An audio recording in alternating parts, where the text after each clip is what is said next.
So I'm Joe Schwieterman. I am professor at DePaul University in Chicago. I direct our Chaddick Institute for Metropolitan Development, which does sustainable development.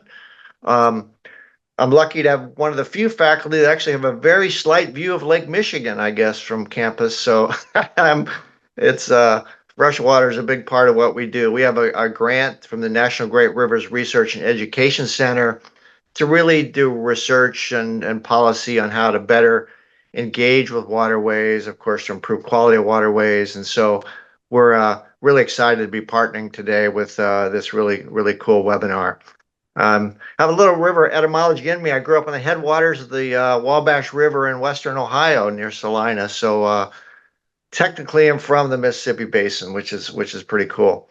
But looking at the list today, we're just excited about the range of organizations we have. We're excited about, the people here really have a shared commitment to stewardship of the Mississippi River, one of the largest, most critical water bodies, economic, ecological health of the United States. And so it's really a great mix.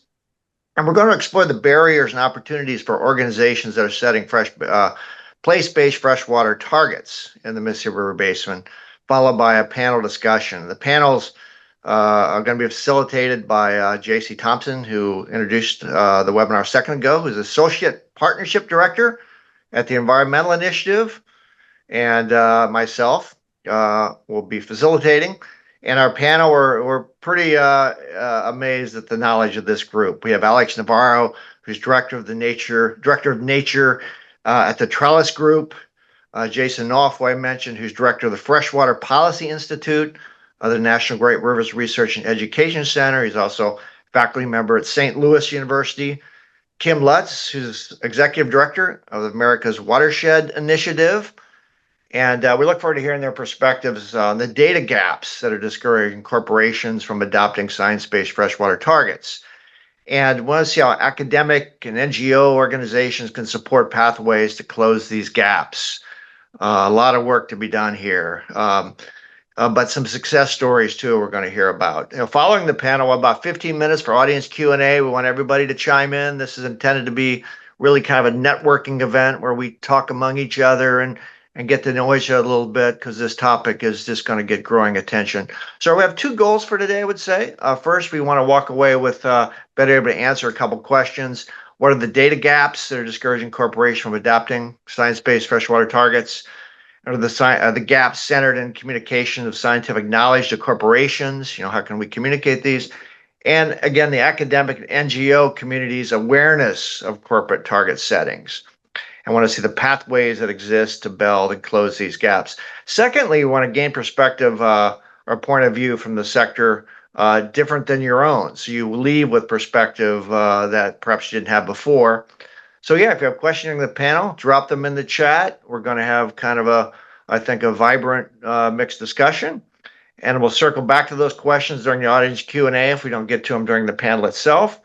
And please raise your hand. We're going to do the open mic method too, so you can just articulate your question vocally. And we deliberately kept a lot of time for Q&A. So I know I have lots of questions, lots of ideas, so you'll be hearing from me as well.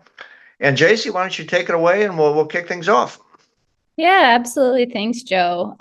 Just quick, wanted to give a little bit of an overview of Environmental Initiative. We are a Minneapolis-based nonprofit that connects people from communities, government, nonprofits, and business to solve environmental challenges together. We are really known for convening to share learning, talk about opportunities, create pathways, and manage action-oriented projects that are designed to improve our air, land, and water. I think Britta will be dropping a link in the chat with kind of access to our website. So learn a little bit more about our organization there and connect with us if you have not yet. So I wanted to share before we got started with the panel a little bit of context about some research that Environmental Initiative has done over the last several months in collaboration with WWF and the Science Based Targets Network. We conducted a corporate stakeholder engagement process to identify some of the barriers to freshwater target setting in the Mississippi River Basin. And the goal of this research was really to understand what's holding companies back from making place-based commitments to water stewardship in one of the most economically and ecologically critical watersheds in the United States, if not globally. So our research team conducted several background reviews on various different organizations that have impact in the Mississippi River Basin and conducted a handful of in-depth interviews with major corporations operating in or sourcing from the basin. These companies span sectors like the food and agriculture, consumer goods, and manufacturing sectors. As you all are probably aware, the Mississippi River Basin has quite a heavy agricultural presence. So that was kind of a key focus area for the corporations that we interviewed. Our interviews really focused on their current freshwater actions, some of the perceived risks to action, and the challenges around setting science-based freshwater targets. So we're not going to dive into all the things that we found, but just kind of rattle off some of the high-level key insights. Risk was identified as both a motivator and a deterrent to action. While water scarcity and supply chain vulnerabilities push company towards action, fears around reputational harm, greenwashing claims, and rigid frameworks without flexibility are really causing a lot of hesitation as we're talking about setting place-based freshwater targets. Companies are often more comfortable with taking immediate site-specific action that relates to their operations than kind of formalizing a long-term science-based target. Of course, this is just the handful of companies that we interviewed and worked with. One of the most consistent themes in our research was the lack of access to localized, actionable hydrological data that was able to be communicated in a way that corporations could take action on. Companies voiced concerns about setting targets based on generalized or incomplete information, especially in kind of the agriculture-heavy sectors. They want greater confidence that the data used for targets really reflects the kind of real conditions on the ground and supports achievable actions that they can claim as their own, and also really work towards collective action in a basin. This last piece around access to hydrological data that is actionable by corporations is what we're hoping to dive into today. It kind of stems some questions for us that we really wanted to bring a cross-sector panel of experts together to kind of talk about some of the nuances and challenges related to both access to the data and communications of that data. I am by no means the expert here, so I'm really excited to have our panelists here. So I would love to get going with introductions to our panelists. So please tell me about your organization's mission, scope of work in the Mississippi River Basin, and share a little bit more about how your organization works with corporations on their water stewardship strategies and activities. I'll start with Kim, and then we'll go to Jason, and then we'll round it out with Alex. Good morning, everyone. My name is Kim Lutz. I'm the Executive Director for America's Watershed Initiative, or AWI. So AWI works across the entire Mississippi River watershed. I'm guessing many of you know what I mean when I say entire, but just to clarify, the upper basin, the lower basin to the west, the Missouri Basin, the Arkansas Red-White, and to the east, the Ohio, Tennessee, Cumberland. So all 31 states, huge watershed. What do? We do two things. We focus on science and data to inform decision-making. And in that work area, we've done a watershed-wide report card that focuses on key issue areas such as water quality, quantity, and supply. We also are starting a series of lunchtime chats to learn more about science issues in bite-sized pieces, spoken in ways that all people can understand and then applied to decision-making, as well as a series of white papers that'll elaborate on that. Our second strategy is collaboration to achieve on-the-ground action, and in that we are developing a Mississippi River watershed-wide partnership that I'll talk about a little later, but the idea is to bring attention, funding, and shared resources to this incredible, important watershed for our country. So glad to be here. Okay, I'll take over. My name is Jason Knouft. I am the director of the Freshwater Policy Institute at the National Great Rivers Research and Education Center, which is down near Alton, Illinois. And I'm also a faculty member in the Department of Biology at St. Louis University. And so I'm here representing National Great Rivers today, and our focus is really on conducting research and education that facilitates a greater understanding of our great rivers. And so we have a particular focus on the Mississippi because we're really smack dab in the middle of it. And then the goal of our Freshwater Policy Institute is really to serve to translate research into information that can then guide policy. And so we also would like to serve as a convener of groups focusing on freshwater issues and policy. So I'm really excited to be a part of this today and appreciate it because it really hits, I think the topic hits home for a lot of the things that we're worried about or think about at National Great Rivers.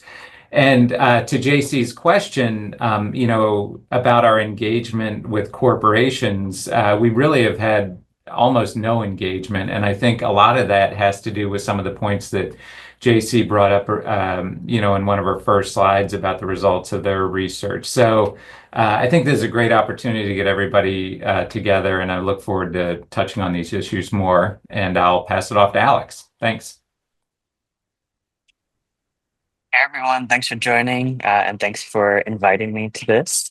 I'm Director of Nature for Trellis Group. So I work with corporate sustainability teams that are working on or considering nature or water commitments. I do not focus on the Mississippi River Basin. I have more of a global approach. The companies I work for are global corporations with really large footprints and supply sheds across the world. Some of them touch down in the Mississippi River Basin. Others don't, but they all, in some way, shape, or form, operate in water scarce regions around the world. My company, Trellis Group, has 3 lines of business that I work in. So 1, we host events to convene sustainability leaders, really with the goal of helping them address the climate and biodiversity crises better and faster. I co-lead an event called Bloom, which is coming up in October in San Jose, California, focused on nature and biodiversity specifically. We have a member network, which is open to companies with an annual revenue of 1 billion or more. So big global corporations. And I lead the nature community there. And I'm also about to launch an invitation-only water leadership circle. Again, with the idea of just supporting companies in setting targets, assessing their risks, and then doing the work.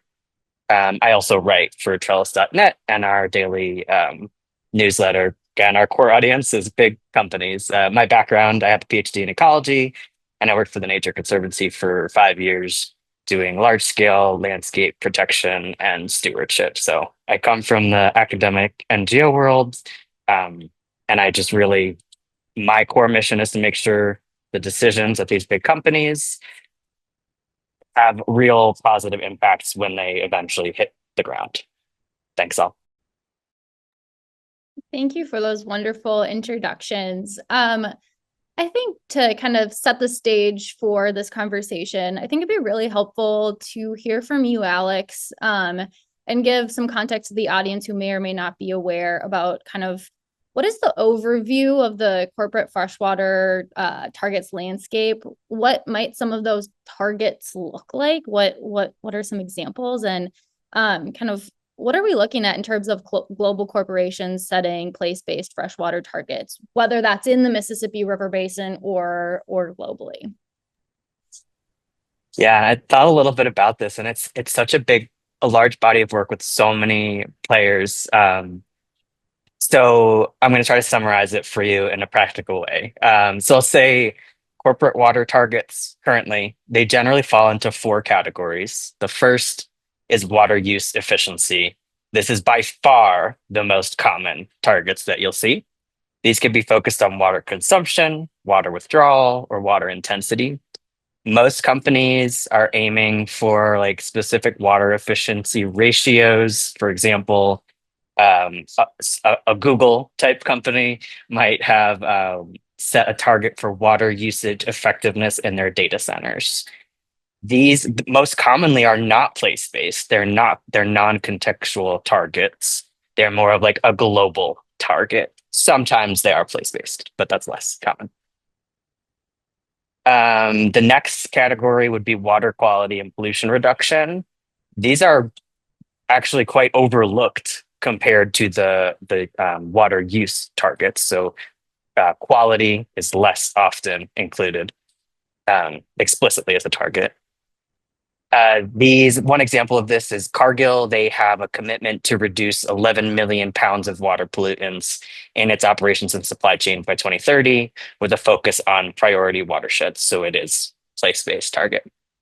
The next category would be water replenishment and restoration. I'd say this is a more advanced one. This means that the company will return as much or more water than they withdraw back to the basin. They're typically focused on priority areas, water stressed basins. For example, PepsiCo has committed to replenishing more than 100% of the water it uses in manufacturing operations in high risk areas by 2030. But I want to be really clear that it's pretty rare that companies have water replenishment targets. It is all the buzz, like in sustainability circles. I talk about it so much that I feel like it's common. It's not. So of the 4,800 companies that disclose water data through CDP, which is a nonprofit and a disclosure framework, just over 40, so 40 of the 4,800 have set water replenishment targets. So this is really like the more advanced companies when it comes to water target setting. And finally, there's WASH, water, sanitation, hygiene. This is even less common, and I feel like the targets are often a little more vague, less quantifiable. But one example, Diageo has set a target to invest in improving access to clean water, sanitation, and hygiene in communities near their sites and local sourcing areas in water-stressed markets. So that's kind of the main categories. I'm happy to like answer any questions or go deeper on that, but I'll leave it there to get us started.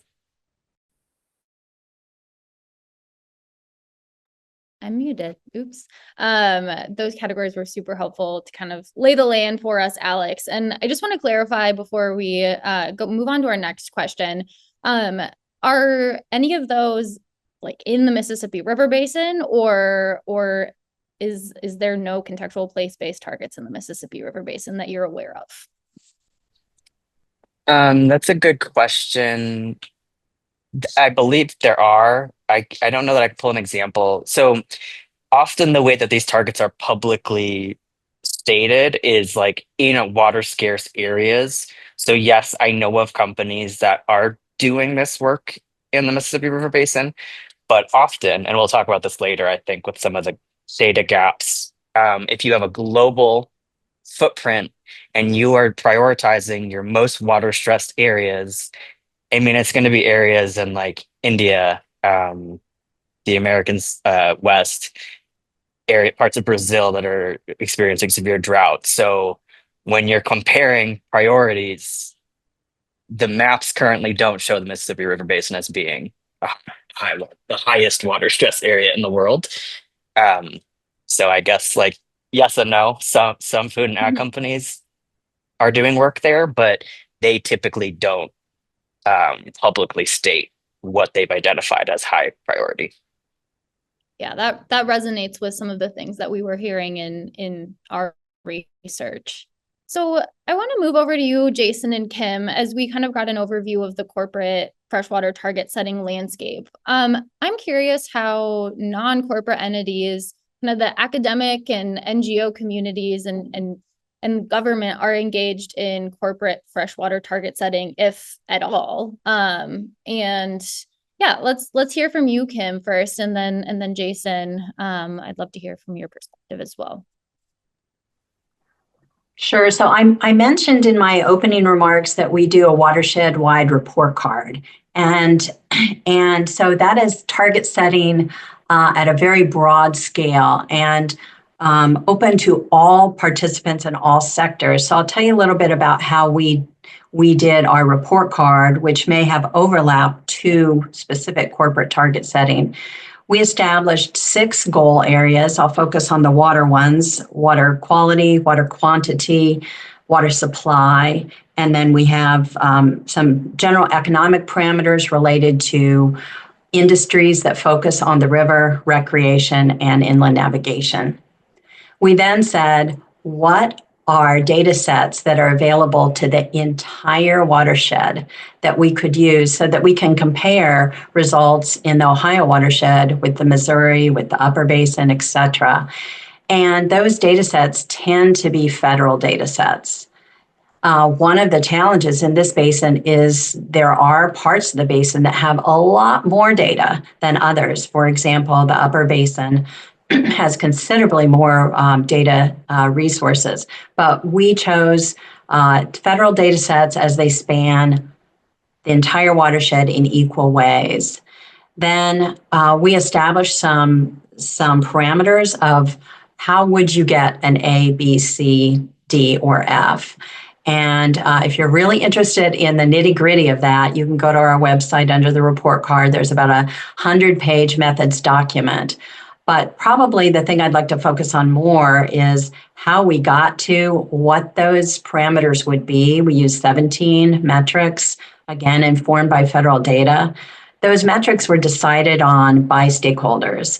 And we had about 800 stakeholders representing 600 organizations participate in defining what do we care about in terms of water quality, water quantity, water supply, and then how would we measure it?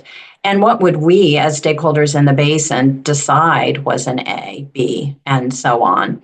So you can read about how those decisions were made in specific in the document. But I think the important thing is to say that these were stakeholder informed, and those stakeholders did include members of the corporate community. I'd say particularly in this basin, members in the transportation, the barge and transit sector in the basin, and the ag sector, particularly in the corn and soy sectors. So we tried to get corporate engagement, but I'd say we're heavily on the side of state government, federal government, academics, and NGOs. We would love to have corporate engagement in that process. And again, I would say what I perceive the corporate world wanting is metrics that are a little bit more specific than a grade. Grades we chose because they're easy to understand. People kind of get the flavor of how well the watershed is doing because you all know you had grades and what those grades meant to you. So that's what we've done in terms of setting some targets in the basin, and happy to answer questions on that later in the discussion. Yeah, I'll come at this to complement what Kim said from the academic perspective. So the work I do and the work we do at NGREC deals with, in many ways, data generation. And so we try and estimate how much water is in the rivers and what that water quality is like and what it might look like 5 or 10 years from now. And the challenge, though, I think that the corporate engagement with that academic community is limited, and I would say extremely limited. And I think the challenge there is maybe for corporations is that these are all really place-based issues. And so, everybody sort of needs their own information about water. And it's context dependent for, say, a particular corporation or a federal or state interest.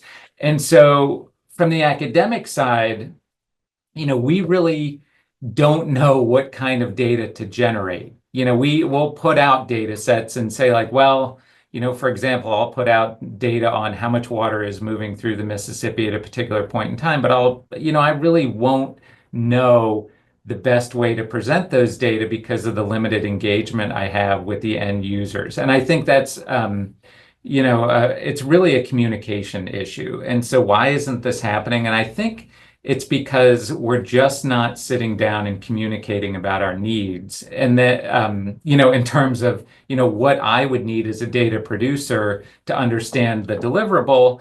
And then also, what a corporation might need in terms of the information to develop their target settings. And the other thing is that even when we do sit down, often the words we use may seem like they're the same words, but we're actually talking about different things. And so it's more than just a brief conversation. It's more of a I'll say like a cultural connection on how we talk about water, and that's critical. And I think we're all at a point where we can think about the compromises needed to sit down at the table and really effectively help each other. And so it's a reciprocal thing. We sit down, we learn something as academics, maybe we develop our information, then we go back and say, is this what you need? And then, corporation, for example, might say, no, tweak it a little. And so it's really this iterative process that I think needs to be embedded in our culture. And I will say, this is not a corporate thing. It's not that corporations need to do better. We're dealing with this right now with public health. We're dealing with this in terms of, I'll say national security issues. It spans the whole range of water information users. Is we need to have better communication between the producers and the users. I cannot agree with that more, Jason. And I think that sets us up really well for our next question. And that being, what are some unmet needs that corporations have that require collaboration from non-corporate entities, particularly around the tools that corporations are using for prioritizing action and investments? And what I'm hearing from you, Jason, is that kind of sitting down and having communication in a language that we are all understand what we're talking about is maybe one of those unmet needs, a space to have that type of conversation. And I'm curious, Alex, from you on kind of the tools, frameworks side of things that you are working with corporations on as the facilitator of kind of a major network of global companies. What are some other unmet needs that you're hearing in your network? Yeah, so one thing is, I guess I'll just start with like making the case for prioritizing the work. So sustainability teams are often pretty under-resourced for all that they're being asked to do. And like the water and nature side is typically the most under-resourced, understaffed. It might be one person covering like all the climate, nature, water targets at some of the smaller entities. And by small, I still mean massive global corporations. So one, making the case to prioritize that work. And what I hear a lot is they just need better tools and support to translate these things to ROI. So in many times they need sign off from the CFO. It kind of depends on the reporting structure. It could be the CEO that needs to sign off on it. So consider how many other things those C-suite leaders are dealing with on a day-to-day basis. How do you make it clear the real long-term risk to business due to water risks, water-related risks? So translating risk to ROI is super important. And then if they're already beyond that and they have a strategy, maybe they have commitments, but now they need to go out and identify like shovel-ready projects to invest in. To actually do the work, there's still a pretty big gap there. And in the worst case scenarios, I see like the companies have gone through these pretty extensive processes and they're following best practices, doing what seems to be the right thing. But then they go out to find, let's say, restoration projects to invest in.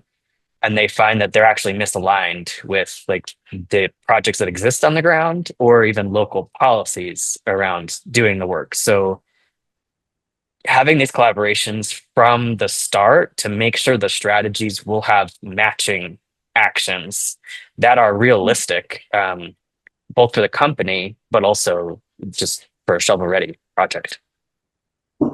Cannot agree with that more. Jason, it sounds like you have something to add here. Yeah, if I could just add a little bit in on that, and talk about the notion of tools, and as when the researcher side is a data producer and a tool developer, we are horrible at it. And we need to be better. And the problem is that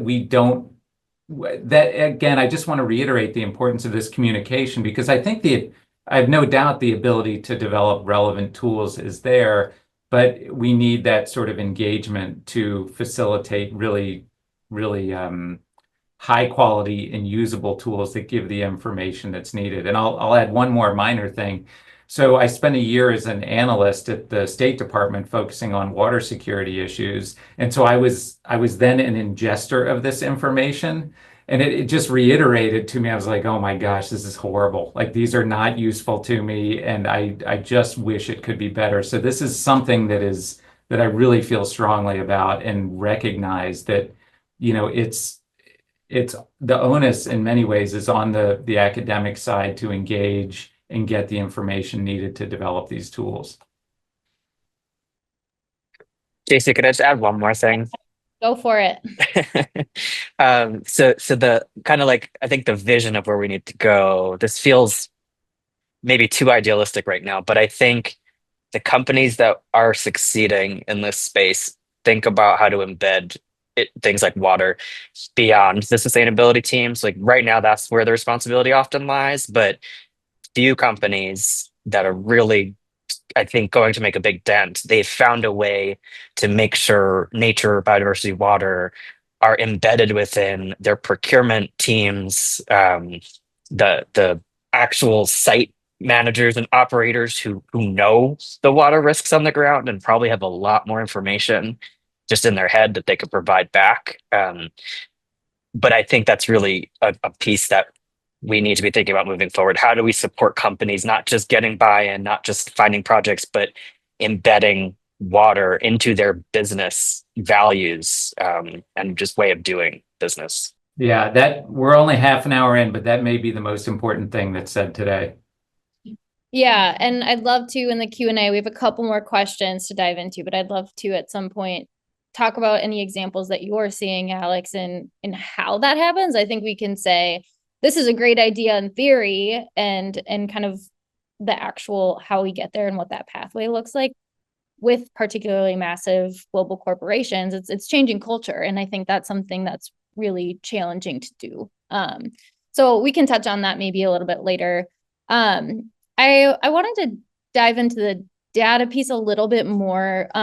In our stakeholder engagement process, one of the major barriers was collecting and managing the necessary data to set and track science-based freshwater targets. So talking about voluntary external science-based freshwater targets. And this is especially difficult in sectors like agriculture in particular, which is a huge driver of water challenges in the Mississippi River Basin, where water use and quality issues vary significantly, kind of depending on the geography, the crop type that farmers are using, and kind of the supply chain complexity. And in many cases, site-specific hydrological data is not available, and the resources required to gather that data are significant. And while we were working with the Science-Based Targets Network and they have a set of default databases, I think there's still some hesitation to use some of the generalized data that is available to set these contextual targets. And that made us really curious about, I think there's a lot of data out there. Is the issue here grounded in that piece you were talking about earlier, Jason? Is it communications of that data, or do we need to generate additional data that companies can use to feel confident in setting place-based targets? So I'm curious, Alex, in your work, are you seeing some of these same data gaps discouraging corporations from adopting science-based freshwater targets, or was that kind of an N of a few in our interviews? Well, okay, so when you say science-based targets, I'm thinking like SBTN's freshwater targets. And I do just want to, again, contextualize that only 3 companies in the world have formally committed to those freshwater targets. It's still fairly new. It just finished the pilot process. Those 3 are Kering, Thomsen, GSK. Kering just launched their full water strategy like 2 days ago. So you should check that out. They are highly specific, contextualized targets that are integrating nature biodiversity risk along with water. So like they're, in my opinion, kind of the best of the best, but very rare. I think what's keeping people from going that route, even like the pilot companies that they worked with have not yet formally set those targets. It's just like a long process and they are really specific. So setting such specific targets means it's going to be really obvious if you don't meet those targets. There's not a lot of wiggle room. So a lot of companies have felt the fallout of not being able to reach their climate commitments. So that's a struggle for setting new commitments, quite frankly. So in terms of data gaps, I don't actually hear a lot of companies that are saying like we don't have the data to set targets. But my kind of concern and warning is that there are a set of tools that are just commonly used in the space. So like WRI aqueduct tools, one, WWF water filter risk. A lot of folks use like the 100 priority basin list that see a water mandate, I think was in the lead on.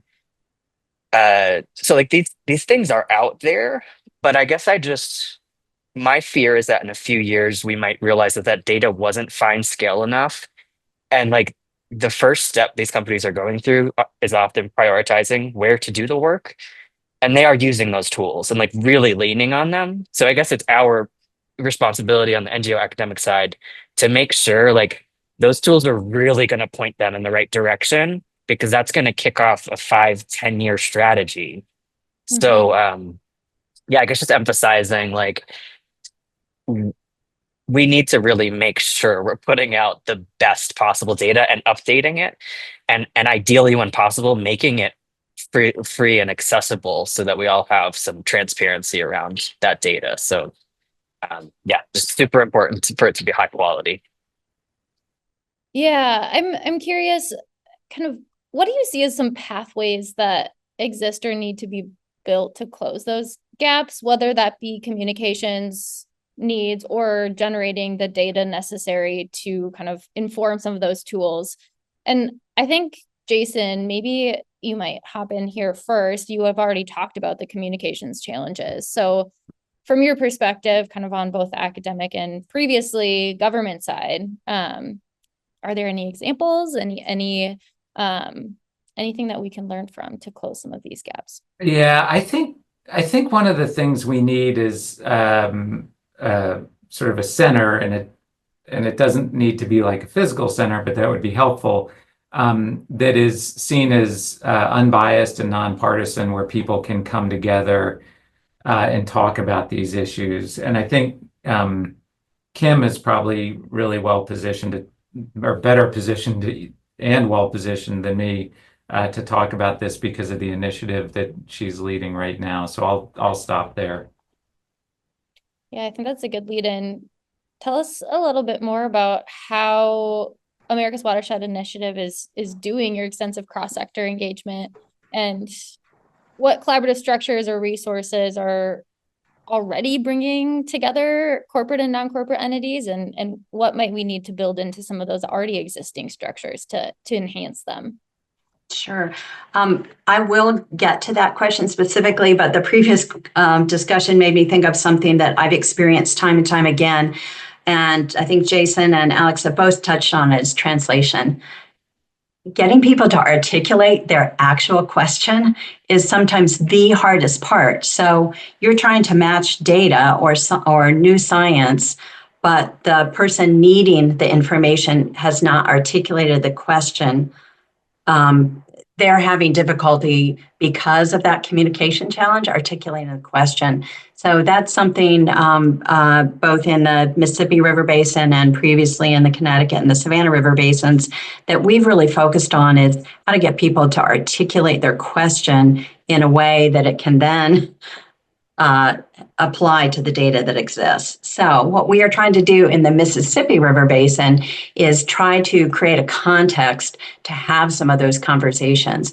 What we recognized is that many watersheds around the world, and if you just look at the United States, Chesapeake Bay, Everglades, Puget Sound, Great Lakes, all have an entity that brings people together in collaboration to talk through the most pressing challenges and to think collectively about solutions. There's not such a group for the whole Mississippi River.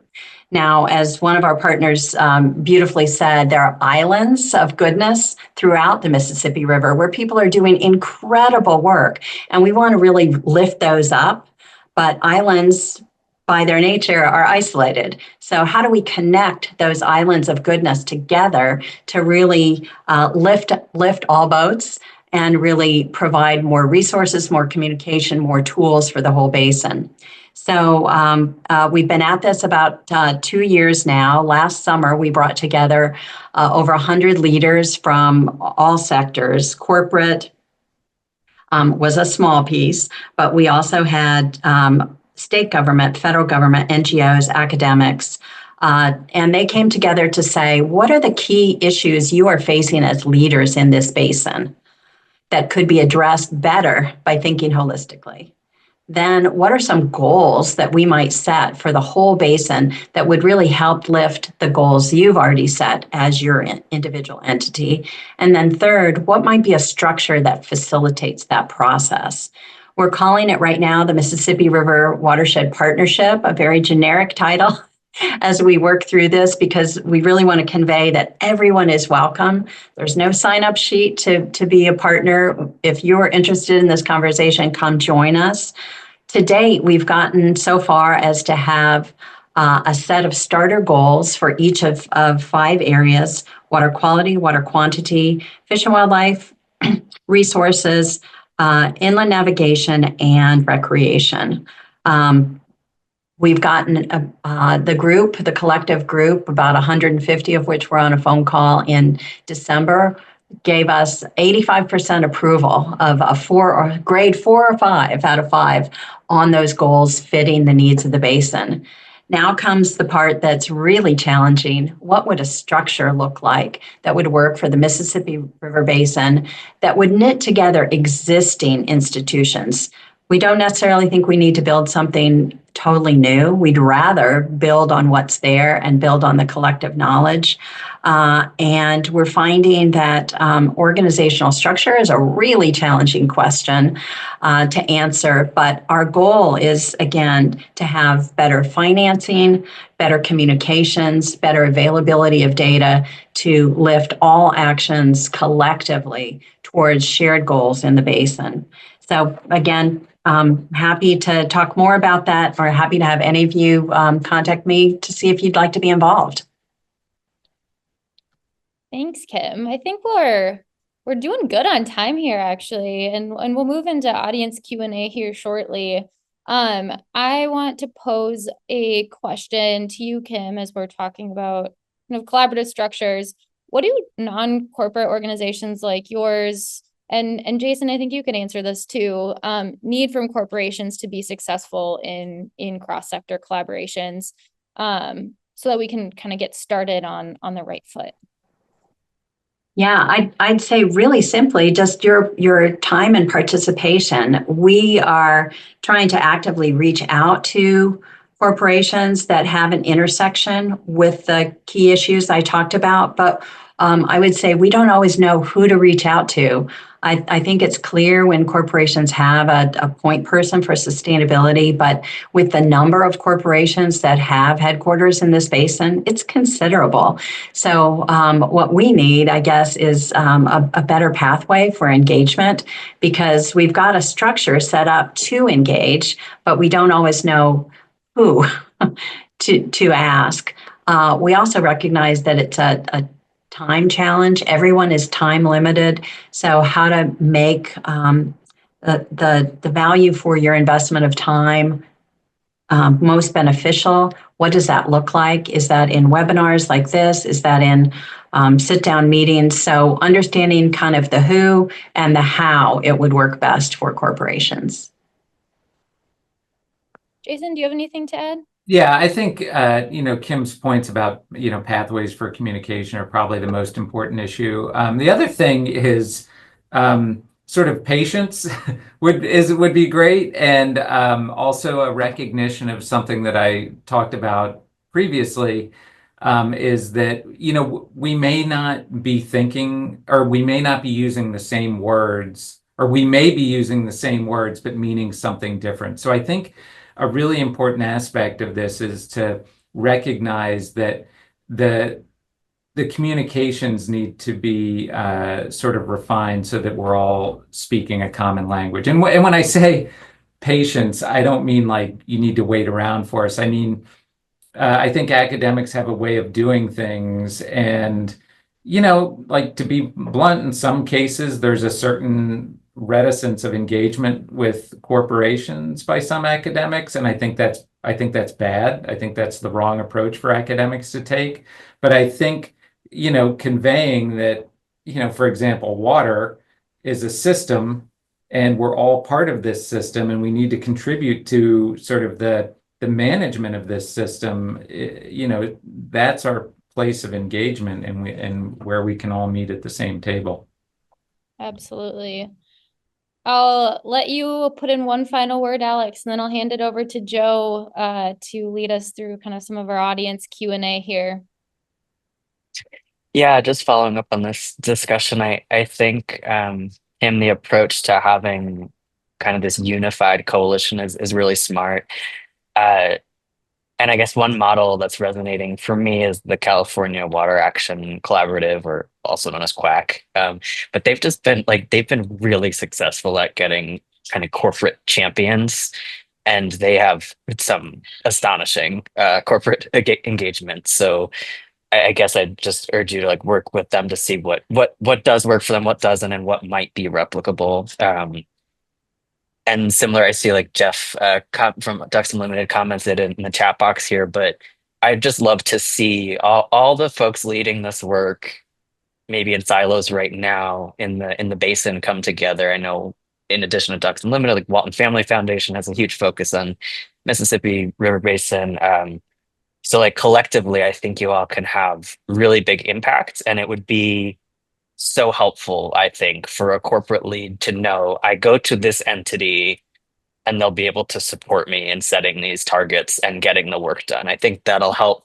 Anything you can do to give the confidence that they're going to be setting the right targets in the right place, and then they'll be able to follow through. That confidence building piece is really critical. So I think that's a great direction.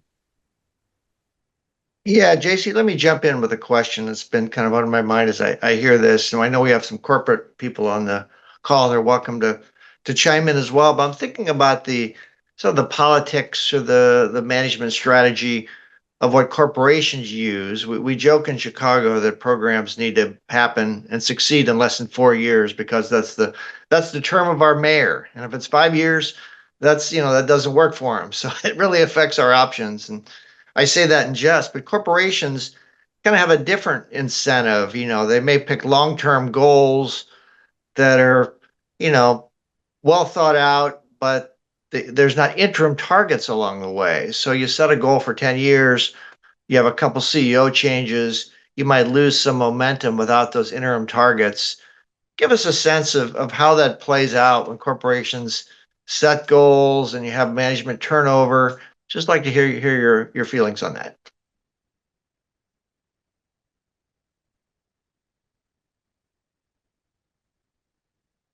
Alex, you want to give a whack at that one first? I was going to ask her those for. Yeah, I mean, I have seen companies that have interim targets, but they're not often, again, publicly committed. But there are internal interim targets to keep them on track. There is a growing trend towards having CEO or C-suite compensation and bonuses tied to hitting targets. I don't know of many cases where that's true for water targets specifically. I'd have to look into it, but I mean, that's seen as like one, carrot to help move these along, even through any kind of institutional changes. But yeah, I mean, I think it comes down to all the external pressures in that case. Realistically, like, are companies going to prioritize sustainability targets when they're also facing massive uncertainty right now in the markets? I don't know. I hope so. I hope they see it as a way to be more resilient over time. But Yeah, I think having investor pressures are super important to just like maintaining momentum towards those goals. Having those, so that's more of the stick approach. Having some kind of frameworks and reporting, like there's pros and cons to that. We can get too caught up in just reporting, but it does help. It does help folks make the case internally and just continue working so that it's not all just voluntary, because that's where we're really starting to see when things start to go sideways. If it's just voluntary and nothing's holding you accountable, Yeah. what's going to keep the work going? Just good vibes. Yeah. Well, no, that's the purpose of having a lot of ceremony when you announce these goals. We saw that with 2040. I mean, there's press releases, there's announcements, and now they're backs in the wall. They have to deliver. We're seeing there the interim target problem is significant because 2040 is a long way off. But Kim or Alex, you want to comment about interim goals or corporate politics and the planning horizons of corporations and how that may affect this? Yeah, I think that's a really interesting question. And for example, our report card has historically had a 5-year horizon. And what we recognize is that the types of things we're tracking, like water quality changes, water quantity changes, a 5-year horizon is way too short. So in my mind, I've been wondering how we can take that report card framework or the partnership framework and specifically lay out those interim goals, because I think people can feel frustrated, like I'm not seeing that change that I thought was going to happen, yet all this activity is happening. So I think setting those explicit interim targets will allow people to see the progress in ways that maybe haven't been seen before. So I think it's very critical, but I also think the types of targets we set may need to look different. And so what I'm really curious about from the corporate folks on the call today is, are your corporations setting only targets that may be a quantity of water, or are you setting targets that may be a little bit more people oriented, like X many collaborations or X policy that we're working on to get more of these projects on the ground? So I'm very curious on having interim targets be less metrics of performance on the ground and more performance of people and policy. I was thinking that exact same thing. We'll let any corporations chime in here or others, but we saw that when we looked at municipal climate action plans. It wasn't, our carbon emissions are going to drop. That was, of course, the end goal. But it might be, by next year, we're going to have an office set up to measure this. And by the year after that, we're going to have, a vehicle policy set up and how we can move to electrification. So there were all these tangible things they could do that may not have lowered their carbon emissions, but they were achievements they could make that weren't just outcome based. And I suspect there's a lot of that here. I mean, corporations first have to measure what their water use is, their water quality, or develop new ways to measure that before you get the payoffs for that. So I really resonate with what you're saying. So anybody else from the panel or the audience like to weigh in on that question of kind of these interim steps you can take along the way?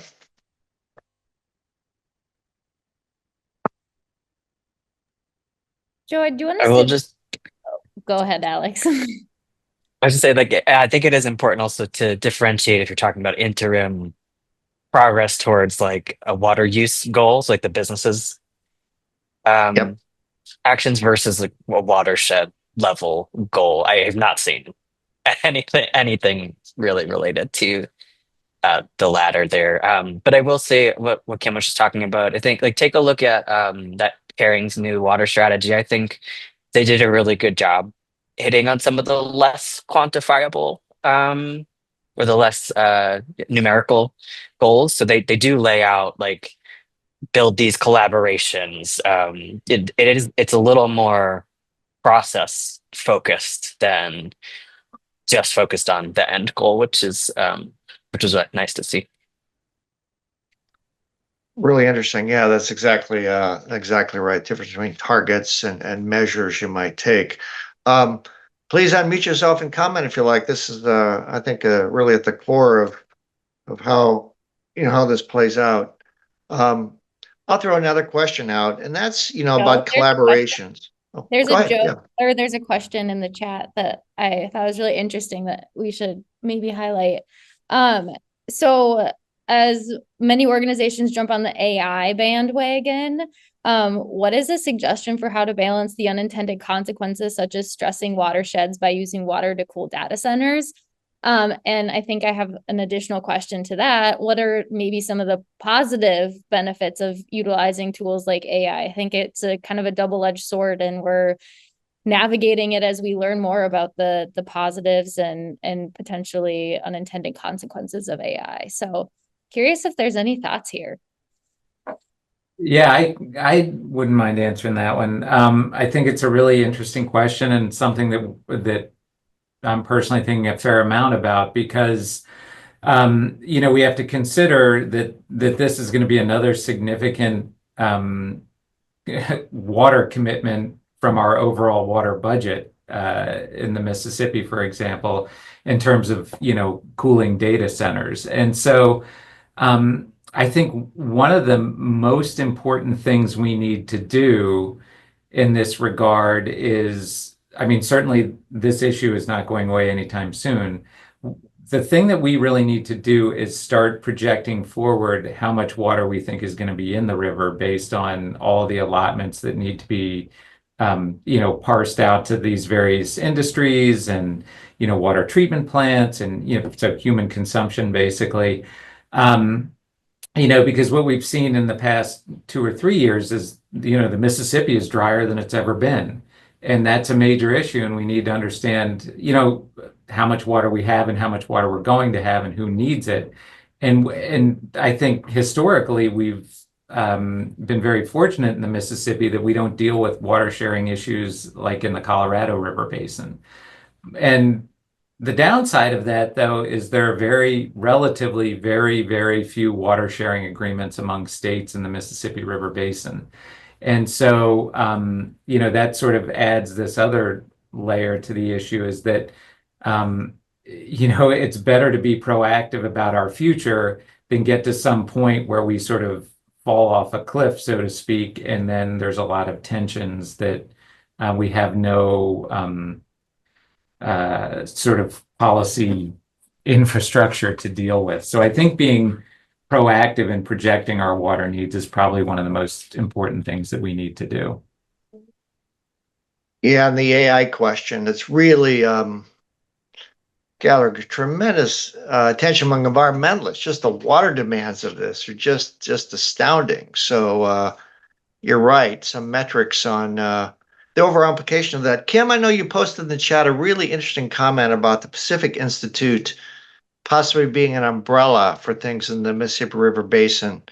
Tell us what's going on there and what we can learn from that. Sure. So Alex mentioned the California Water Collaborative. I believe that the Pacific Institute was the convener of that for the CEO water mandate. So I know I'm throwing out a lot of terms here, but the CEO water mandate under the UN is about 250 corporations who have made specific water quality or quantity commitments. Within that, they have identified 100 basins worldwide in which they would like to set specific water targets. And the Pacific Institute is the group that is helping the CEOs within the water mandate think about what that looks like for the Mississippi River Basin.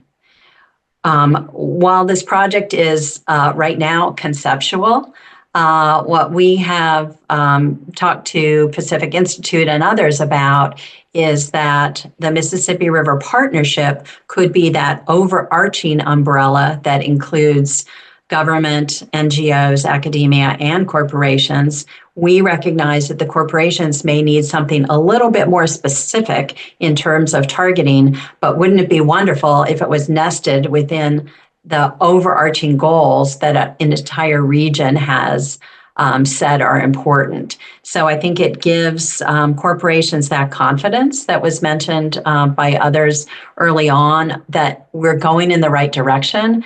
And it also gives, by having it a separate but aligned entity, the specificity that corporations are looking for. So we're very, very excited about the potential for this to launch in the Mississippi River Basin in the coming year or so.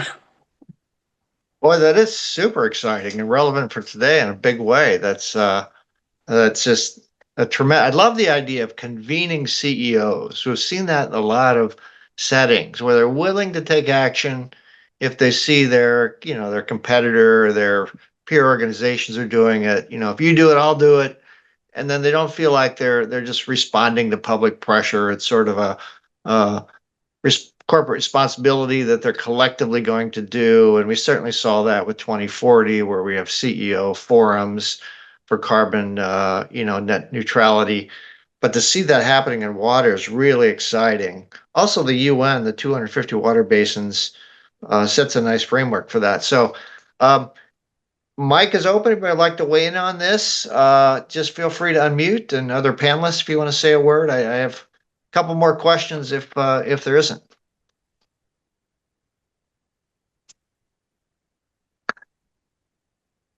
All right. So my next question. Real quick, is, Joe, could I just chime in on the data center point? Sure. Because that's such a huge topic right now.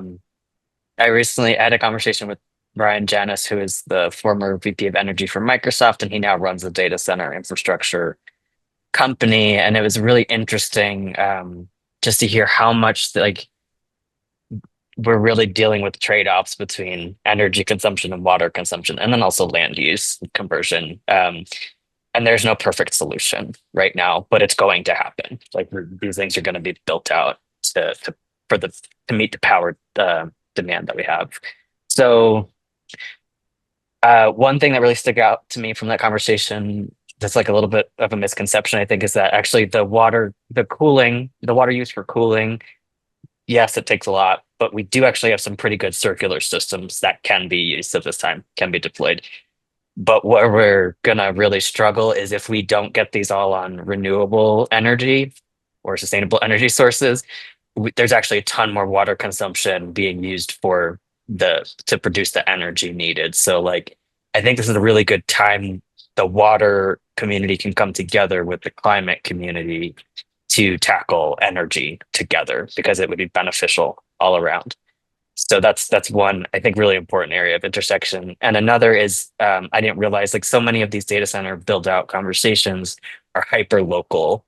So there will be a question. It's going to be a lot around zoning, and is this a good use for this land and water? So I think it's really important for coalitions like the ones that are being built here to get on top of this now and start making a framework for those decisions to help local communities answer that question, because there are a lot of good economic reasons to have a data center potentially built in your community.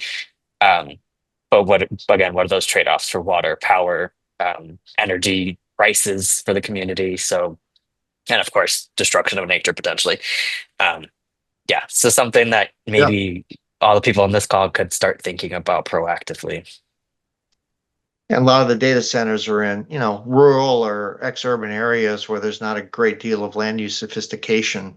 So this is just coming on like a tornado, so to speak. And the next 2 years, I mean, I haven't heard of a lot of discussion about water cooling and circular being an interim solution until technology doesn't require that. It seems to be this is going to be with us for a long time.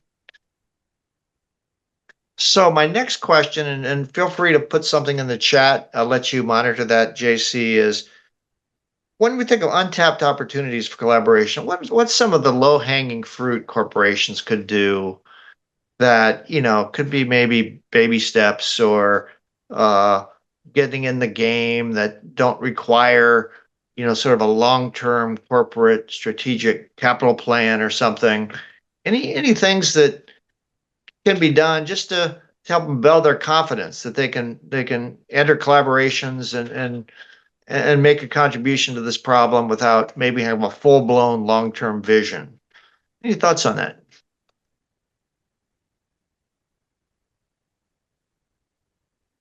I'll Kim, throw go ahead, Jason. Yeah. one thing that we haven't really discussed, and that is training. And so training of students on the academic side that have the skills that are relevant to deal with these sort of water target issues. And so, I mean, this would be, something outside of actually the data discussion or, the research collaboration discussion, but how can we sort of make this collaboration part of the fabric of the relationship between the academic side and the corporate side is, getting information from corporations of the type of people that they need to hire and how universities, for example, can do a good job training those people so they can hit the ground running, once they get into corporate positions.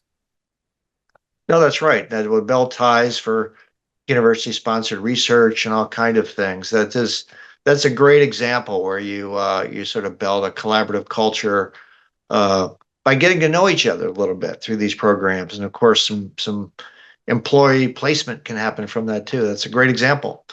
Kim, do you want to comment about the question? Yeah, I was thinking about a project that we have not launched yet, but are planning to, and it's to the point of science translation.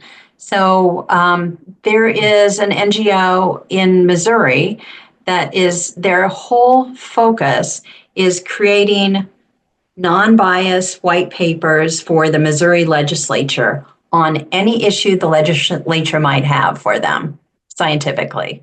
So one of the things that my organization would like to do, so I'm curious if there's a need out there, is to provide that kind of unbiased, scientifically grounded information in non-peer-reviewed literature format. And that may be taking peer-reviewed literature and translating it into something that's easily acceptable. But I'm curious from the group assembled here, is that something that is a need? I find that people are constantly asking scientific questions, but they state, I can't read a paper, I don't have access to academics, give it to me in a format I can digest. So that's something that we're contemplating, maybe a need, and something we could do to bridge that gap of understanding need and then providing some direction. Yeah, you saw me smile when you mentioned not just peer review research, because we're seeing, I think, a widening gap between statistical machoism, you might say, in a lot of reports, and what practitioners actually need, and it's a real problem. But that was well stated to translate or build bridges between those two bodies. Jaycie, I know you're running a little short on time. Do you want to wrap it up or do one more question? What's best for you? Yeah, I just wanted to first say thank you all for joining us today. We'll be sending out this webinar recording after the fact, and include some resources.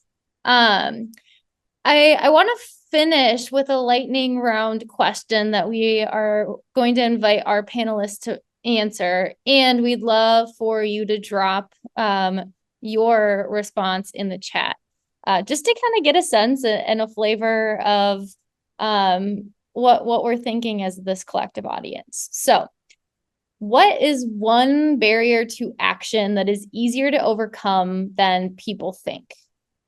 So with that, I'm gonna have Kim start, and then we'll go with Alex, and then we'll round it out with Jason.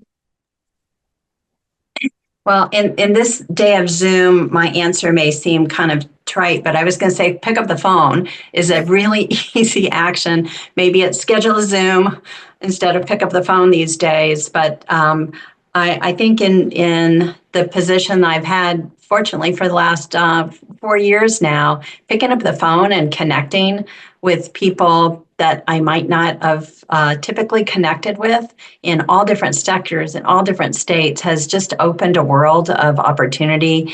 And I think that we've talked about it several times, but my barrier is, cold calling someone does not always seem easy, but I think it's one of those most powerful tools is when you see a connection, take that extra step. And, I've seen some questions come in. I've noted some names and, maybe you'll be getting a cold call from me.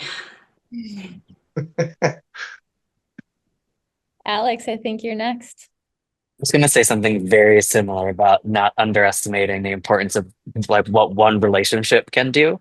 But since it's so similar, I'll also say like we need to find ways to communicate this that's a little more fun also. So like we're talking about giant companies that have massive brand power. So we could talk about risk all day, and maybe that'll help with the financial bottom line. But what's the story that a company can like see themselves in and understand, oh, this is how it relates to our brand and our strengths, and this is actually a really good thing for our company to get involved in. And I'll just say, I think like Procter and Gamble, P&G has done this really well. They work in like cleaning supplies, so clean water, it just makes sense for them to get on board with, and they've told a compelling branding story about it. And also, if it can connect to their brand, you can connect these initiatives to their marketing budget, which is a lot bigger than their sustainability budget. So I think we just need to find ways, just better ways to communicate in a more connect with humans, connect with the brands, connect with the customers that are buying things from those brands. Love that. What about you, Jason? Round us Yeah, out. I was going to say I'm going to double down on what Kim said, and then Alex answered, so I'm going to triple down on the communication side of things, and just say maybe the only thing I'll add is, what we've been doing thus far maybe hasn't been as effective as we want it to be, and so think about communication in spaces where you're not comfortable or that you've never explored. That's great. Well, thank you all. We have 2 minutes left, so we'll give you a couple minutes left in your day to go have a breather before your next meeting, and just give us a round of applause in the chat. And to our wonderful panelists, thank you, Kim, Alex, and Jason, and to Joe, my wonderful co-moderator. We look forward to connecting, and you can always give Britta, me, and the environmental initiative team a cold call. We love those over here. Happy to pick up the phone. So thank you all.